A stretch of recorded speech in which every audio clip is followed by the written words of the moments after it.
You know the vibes, the new movement. See, I got my vest on today because our special guest with probably the most confusing name, right? Because Yes, so.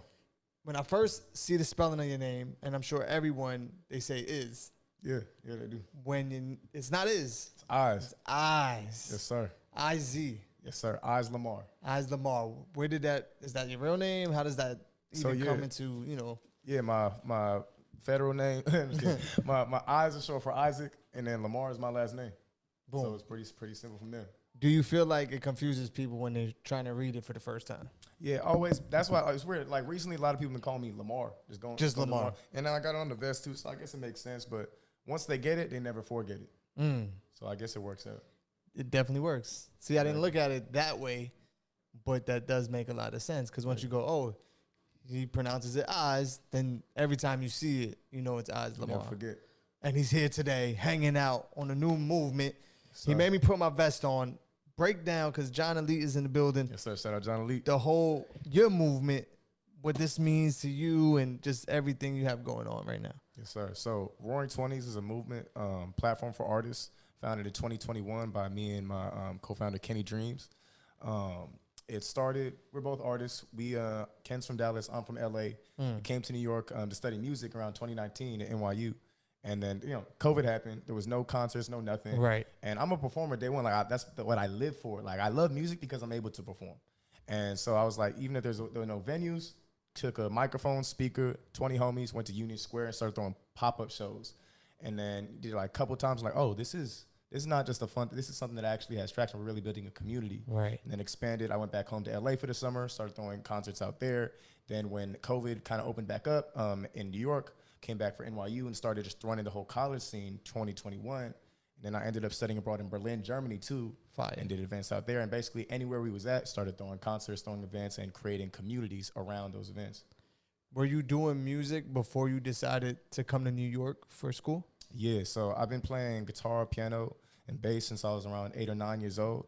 And then, cause my mom played piano, my grandma played piano, so that was always something in the family. And then, and then I started doing like plays and stuff. I like doing musicals a little bit. Right. And then, but I love performing music the most. And then so I started writing my own stuff and then just fell in love with that more. Performing shit that I wrote that is my words, that is my stories. I just resonated with much more. Which makes sense. And you played me a record. I forgot the name of it, but I was like, yo, Chris Brown would go crazy on that. Oh, yeah, Smile. And you were like, Chris Brown is one of those inspirations to what you do. Definitely. Besides him, who else would you say like inspires your music or just your creativity? Yeah, top inspirations, I'll say, number one, Michael Jackson.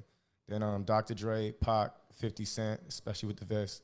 And then Travis Scott, Rihanna, Kanye. Big dogs. Yes, sir. That's definitely top inspirations for sure. Have you been able, being in LA, being in New York, have you been able to run into any of those people you just mentioned? Or have you ran into anyone where you were like, oh shit, like this is him, or this is, them? Yeah, actually one more name that I gotta add is Jay-Z for sure, especially on like from the artist as a rapper, as a businessman, and just setting those precedents. And I actually got to meet him for the first time this past month. Like randomly, I was one of my teachers from school was working on this musical, and she needed a stand-in. It was on Broadway. Was it the Alicia Keys one? Exactly. Yeah. Yes. Yeah. And she didn't. I didn't know nothing. She's, I need a rapper standing in for this musical. I'm like, okay. Didn't know nothing. Like, cool. Yeah. And then pull up. I'm like, oh wait, this is the Alicia Keys musical. Oh. And then I'm standing in for Jay-Z on Empire State of Mind for the Tony Awards. And then I didn't know none of this. And the craziest part is the year before I graduated at Yankee Stadium and performed my own verse on Empire State of Mind. Like they had at Yankee Stadium. Yeah. And Radio City the year before. And then the year after, standing in for the actual artist on the song at Lincoln Center for the Tonys and on Broadway. And then so I briefly got to just say hi, hello. Right. Quickly when they was doing the taping. Because also I couldn't say nothing about it because it was a surprise that he was going to be there. You weren't even prepared mentally to say anything. Yeah, like and I couldn't post about it, couldn't do nothing because like it was like top secret. Of course, behind the scenes or whatever. So, but yeah, that was definitely a crazy moment. Like just the aura in the room, I'm just like chilling out here. Hey. Oh. Right. Yeah, that was definitely. So then I gotta ask you, that whole, would you take whatever $100,000 or a dinner with Hove? What would Eyes LaMarr choose?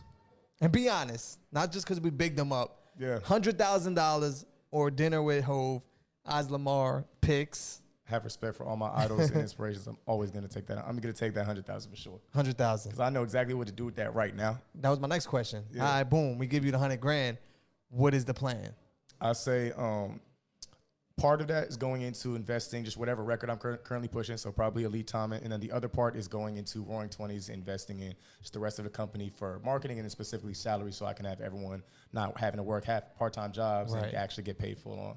See, this is a smart young man, and people got to understand, you in college, and you're applying what you're learning to your business. I don't know what you go to school for. What is it that you go to? I studied music. Music. Yes, sir. Music, business, and industry. So when people watch just interviews like this or just follow you and interviews you do, there's clearly a difference between someone like you who's college educated and someone straight off the street that just wants to rap.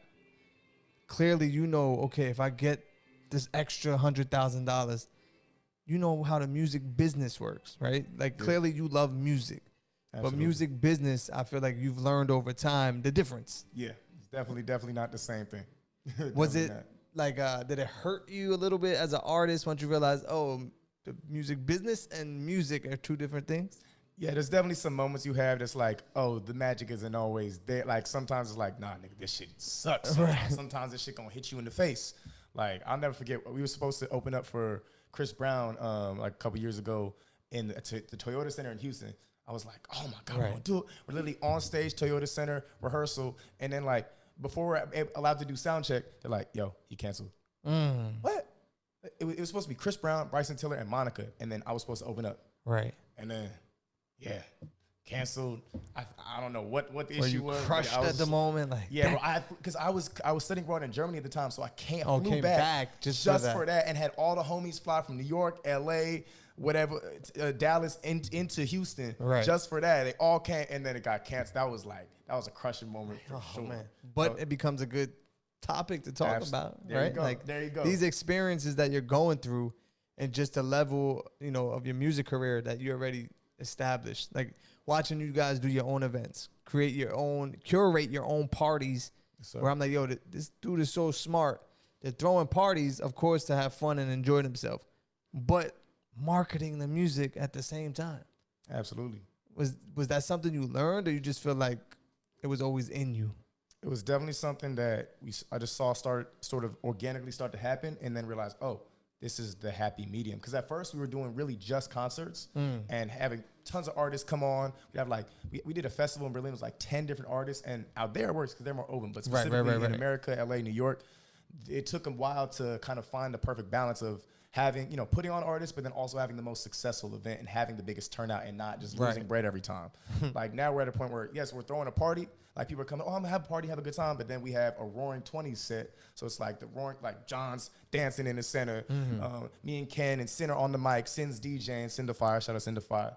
And then we got Marquise filming. We got the other homies, Peter, Reaper Blue, Chino, all the homies just turning up in the middle. And then the whole crowd's just like, oh, you got 20 niggas in vests turning up, performing music that's theirs that you've kind of heard before. And then like, oh shit, it's just, that's the movement. That's the happy medium of just music, experience, culture, and just a fun night collided together, and then something that is building long term. And now everyone in that room is a part of it, and everyone seeing it online is a part of it. And the people that were in the room see it online again. They're like, oh, shit, I was just in there. Yeah. Just building a community. Exactly. Building that foundation, that following. So how does it break down as far as the Roaring 20s? Is it like, yo, I'm going to go first, I'm going to drop my project, or I'm going to drop my single, you hold up? Or is it like, yo, everyone just is on time and like, yo, everyone goes? For the performance? No, just like in general as far as dropping music. Because it looks like you work nonstop, right? But then there's other artists part of the team. And like you said, it's, you know, it's hard to focus even on yourself. So imagine 4 artists dropping at the same time. Is it like a discussion like, yo, Oz is going first this month, next month you go? Like, do you have those type of talks? Yeah, so it's definitely a balance, because like in the stage we're in now is the first time we're really like, oh, this is full, like, you know, this format is now is very new. So like we just dropped, I dropped my record Elite Timing a little bit ago, and then Kenny Dreams dropped his record Thinking of You. And you know, we have our own fan bases already, so we're kind of able to just have those exist, and then you know, just perform with those at the parties. But then we dropped this song with me, Cinderfire, Kenny Dreams called Bang that just came out, and that was like dropped on the Roaring Twenties page, and that was like, you know, a couple weeks after we had a release party. We actually have shirts, and I actually got some merch. Let's go. So we got Bang, fire. Bang 20, Roaring 20s on the back. I got two. I don't know if you a large or a medium. Large. Large. All right, perfect. Is that you got a large? I do. No, he came prepared. Yes, sir. And I get my own jersey. Fire. Yes, shout out to the Roaring 20s.